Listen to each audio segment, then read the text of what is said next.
Hello viewers, நாளை 16/5/2026 வைகாசி அமாவாசையானது வந்திருக்கு.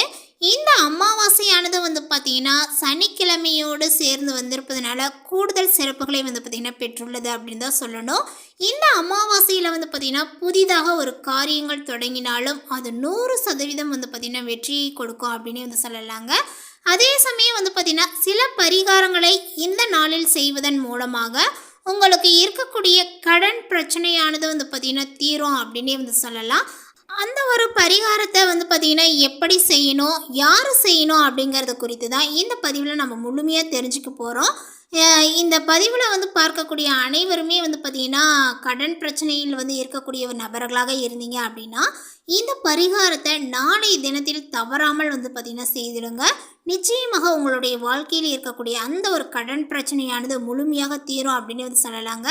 So இப்போ பார்த்தீங்கன்னா இந்த அமாவாசை அப்படின்னு நீங்கள் எடுத்துக்கிட்டீங்க அப்படின்னா பொதுவாகவே நம்மளுடைய முன்னோர்களுக்கு தர்ப்பணம் கொடுக்கக்கூடிய ஒரு நாள் அப்படிங்கிறது எல்லோருக்குமே தெரிஞ்ச ஒரு விஷயந்தான். இந்த அமாவாசை தினங்களில் பார்த்தீங்கன்னா என்ன பரிகாரங்களை மேற்கொண்டாலுமே அதற்கான பலன்கள் நமக்கு மிக விரைவிலேயே கிடைக்கும் அப்படின்னு சொல்லலாம். இந்த நாளில் பார்த்தீங்கன்னா நம்மளுடைய முன்னோர்களை நினைத்து திதி தர்ப்பணங்கள்லாம் கொடுப்பதெல்லாம் பார்த்தீங்கன்னா நம்ம செய்து கொள்ளணும். இந்த அமாவாசை தினங்களில் நம்ம மேற்கொள்ளக்கூடிய காரியங்கள் அனைத்துமே லாபங்களும் வெற்றிகளும் கிடைக்கும் என்று கூட சொல்லலாங்க.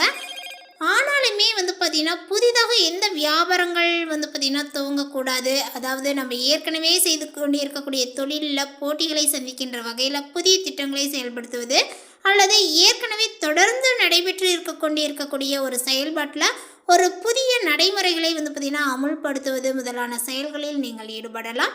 ஆனால் புதிய வீட்டில் பால் காய்ச்சுதல், கிரக பிரதேசங்கள், வரனுக்காக பெண் பார்ப்பது, பந்தல் கால் நடுவது, நிச்சயதார்த்தம், புதிய வியாபாரங்கள் துவங்குவது, குழந்தைகளை பள்ளியில் சேர்ப்பது இதையெல்லாம் பார்த்தீங்கன்னா செய்யக்கூடாது. அதே போல் ஜென்ம பாவங்கள் நீங்க வேண்டுமானால் அமாவாசை தினத்தில் பசுமாட்டிற்கு அகத்திக்கீரையும் எள்ளு புண்ணாக்கு வாங்கி தர வேண்டும். காகத்திற்கு படையல் சாதம் அனைத்துமே கலந்து ஒன்றாக வைக்க வேண்டும். அது மட்டும் இல்லாமல் காகத்திற்கு எள்ளை தூள் செய்து அந்த சாதத்துடன் கலந்து வைக்கலாம். அதே போல் பார்த்தீங்கன்னா அந்த எள் தூளை வைத்து இனிப்பை சேர்த்து உருண்டையாக்கி எள்ளுருண்டையாக தானம் தரலாங்க. இதனால் முன்னோர்கள் நம்மளுடன் தேவைகளை புரிந்து கொண்டு நமக்கு உதவி செய்வார்கள் என்பது நம்பிக்கையாகும். இது போன்ற விஷயங்களை பார்த்தீங்கன்னா அமாவாசை தினங்களில் தானம் செய்து வந்தாலே நம்மளுடைய ஜென்ம பாவங்கள் அனைத்துமே நீங்குமாம். அதே போல் பார்த்தீங்கன்னா பிறருக்கு கடனை தீர்க்க வேண்டுமானால் இந்த அமாவாசையை பார்த்தீங்கன்னா சிறந்த ஒரு நாளாக சொல்லலாங்க. நாளை தினத்தில் பார்த்தீங்கன்னா உங்களுக்கு கடன் பிரச்சனைகள் இருக்குது, கழுத்து நெரிக்கிற அளவுக்கு கடன் பிரச்சனை இருக்குது அப்படின்னு சொல்லக்கூடிய நபர்கள் அனைவருமே நாளை தினத்தில் இந்த ஒரு பரிகாரத்தை செய்துக்கோங்க.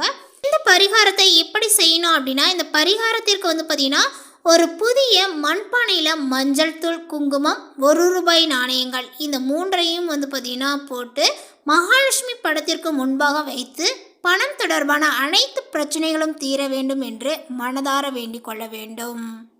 அதன் பிறகு தண்ணீரையும் இந்த பானையும் அருகில் இருக்கக்கூடிய ஆலமரத்தினுடைய அடியில் எடுத்து செல்லுங்கள். அங்கு பள்ளம் தோண்டி கையோடு கொண்டு சென்ற நீரையும் பானையில் ஊற்றி பள்ளத்திற்குள் வைத்து மண்பானையை போட்டு பானையை மூடிவிட வேண்டும். இப்போது மீண்டும் பானையை பார்த்தீங்கன்னா புதைக்கப்பட்ட இடத்துல கைகளை வைத்து கடன் பிரச்சனை நீங்க வேண்டும் என்று பிரார்த்தனை செய்து கொள்ளணும். இதனால் விரைந்து உங்களுடைய இன்னல்கள் தீர வழிவகுக்கப்படுங்க.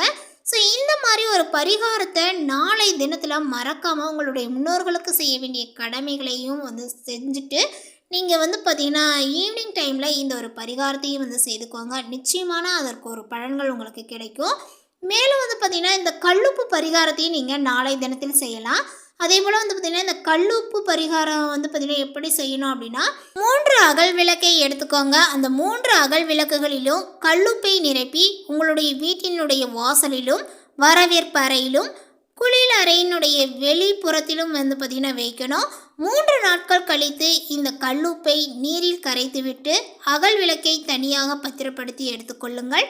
இதனால் வீட்டில் உள்ள எதிர்மறை ஆற்றல், கண் திருஷ்டியானது நீங்கி நன்மைகள் வீட்டுக்குள் பெருக தொடங்கும். மேலும் ஒவ்வொரு மாதத்திலுமே அமாவாசை என்பது வரும். அந்த அமாவாசை தினத்தில் முன்னோர்களை வழிபாடு செய்வதன் மூலம் முன்னோர்களினுடைய அருளை நம்மளால் பார்த்திங்கன்னா பெற முடியும் என்று எல்லோருக்குமே பார்த்திங்கன்னா தெரியுங்க. இந்த அமாவாசைகளிலேயே மிகவும் சிறப்பு வாய்ந்த அமாவாசையாக திகழ்வது ஆடி அமாவாசை, புரட்டாசி அமாவாசை மற்றும் தை அமாவாசையை பார்த்திங்கன்னா சொல்லப்படுதுங்க. இந்த 3 அமாவாசைகளை தவிர்த்து அதற்கு அடுத்தபடியாக முக்கியத்துவம் வாய்ந்த அமாவாசையாக இந்த வைகாசி அமாவாசையை சொல்லலாம். ஸோ அதிலும் இந்த வைகாசி அமாவாசையானது பார்த்திங்கன்னா சனிக்கிழமையோடு சேர்ந்து வருகிறது. இன்னும் கூடுதல் சிறப்பு வாய்ந்ததாக சொல்லப்படுது. இந்த நாளில் நம்மளுடைய வாழ்க்கையானது பார்த்திங்கன்னா சிறப்பாக அமைவதற்கும் முன்னோர்களினுடைய கோபங்கள் மற்றும் சாபங்கள் நீங்குவதற்கும் செய்ய வேண்டிய வழிமுறைகளை குறித்து நம்ம பார்த்திங்கன்னா ஒவ்வொன்றாக நம்ம தெரிஞ்சுட்டு தான் வந்துட்டுருக்கோம். ஸோ நம்மளுடைய முன்னோர்களை நினைத்து அவர்களுக்காக விரதங்களை இருந்து அவர்களை வழிபாடு செய்வதற்காக தான் இந்த அமாவாசை தினம் என்பது இருக்கிறது. அப்படிப்பட்ட தினத்தில் நம்மளால் இயன்ற முறையில் முன்னோர்களை நினைத்து வழிபாடு செய்வதோடு பிறருக்கு தானமும் தருவதன் மூலம் முன்னோர்களினுடைய அருளை பெற முடியுங்க. ஒருவருக்கு முன்னோர்களினுடைய அருள் இருந்தால்தான் அவர்களுக்கு அனைத்து விதமான சுப காரியங்களும் நடைபெறும் என்றும் குலதெய்வத்தினுடைய அருள் கிடைப்பதற்கும் முன்னோர்களினுடைய அருள் பார்த்திங்கன்னா என்பது கண்டிப்பாக வேண்டும் என்றும் சொல்லப்படுது. அதனால தான் பலருக்குமே அமாவாசை தினத்தில் முன்னோர்களை வழிபாடு செய்வதைப் போலவே குலதெய்வத்தையும் வழிபாடு செய்வார்கள். இப்படி உங்களுடைய முன்னோர்களை வழிபாடு செய்யும் பொழுது நீங்கள் படையில் இடும் பொழுது கண்டிப்பான முறையில் பார்த்திங்கன்னா பூசணிக்காயை உணவில் சேர்த்து கொள்வதன் மூலம் முன்னோர்களினுடைய கோபத்தில் இருந்து நம்மளால் பார்த்திங்கன்னா விடுபட முடியுங்க. அதே போல் அமாவாசை தினத்தன்று காக்கைக்கு சாதங்கள் வைக்கும் பொழுது எள் மற்றும் நல்லெண்ணெய் கலந்து வைத்தோம் என்றால் முன்னோர்களால் ஏற்பட்ட தோஷங்கள் முற்றிலுமே விலகும் என்று சொல்லப்படுதுங்க. மேலுமே மாலை நேரத்தில் குலதெய்வ ஆலயத்திற்கு சென்று வழிபாடு செய்வது மிக நல்லது. அது நல்ல பலனையே கொடுக்கும் அப்படின்னு சொல்லலாம். அருகில் இருக்கக்கூடிய குலதெய்வ ஆலயங்கள் இல்லை என்பவர்கள் வீட்டிலேயே உங்களுடைய குலதெய்வத்தை நினைத்து தீபங்களை ஏற்றி வழிபாடு செய்ய குலதெய்வத்தினுடைய அருளையும் பெற முடியும். மேலும் இந்த வைகாசி அமாவாசை சனிக்கிழமையில் வருவதனால இது சனி அமாவாசை என அழைக்கப்பட்டு சனீஸ்வர வழிபாட்டிற்கும் முன்னோர்களினுடைய ஆசி பெறுவதற்கும் சிறப்பு வாய்ந்ததாக கருதப்படுது. தமிழ் மாதங்களில் 2வது மாதமான இந்த வைகாசி முருகப்பெருமான், நரசிம்மர் மற்றும் புத்தர் அவதரித்த மிகவும் புனிதமான மாதமாக சொல்லப்பட்டதுனால இந்த மாதத்தில் பலருமே விரதங்களை இருந்து பக்தியுடன் தங்களுடைய வேண்டுதல்களை பார்த்திங்கன்னா நிறைவேற்ற பிரார்த்தனை செய்வதுண்டு. இது பார்த்திங்கன்னா மாதவ மாதம் என்றும் சொல்லுவாங்க. இந்த மாதத்தில் புனித நீராடல், துளசி வழிபாடு மற்றும் தானங்கள் செய்வதன் மூலம் செல்வ செழிப்பு, ஆயுள் விருத்தி மற்றும் குடும்ப அமைதியானது கிடைக்கும் என்பது ஐதீகங்க. ஸோ இந்த வைகாசி விசாகம் வைகாசி மாதத்தில் வரக்கூடிய பொழுது மிகவும் சிறப்புக்குரிய விரத நாளாக பார்த்திங்கன்னா இந்த அமாவாசை நாளை பார்த்திங்கன்னா கருதப்படுதுங்க.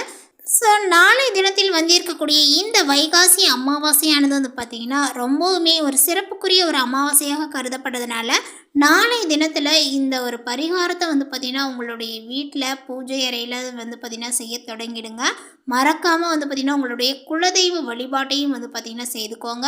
நிச்சயமாக உங்களுடைய வாழ்க்கையில் நல்ல ஒரு முன்னேற்றங்கள் இருக்கும். இந்த தகவல் உங்களுக்கு பிடித்திருந்தால் லைக் பண்ணுங்கள், ஷேர் பண்ணுங்கள். இது போன்ற பல சுவாரஸ்யமான புதிய தகவலுடன் அடுத்த ஒரு வீடியோவில் சந்திக்கலாம். தேங்க்யூ.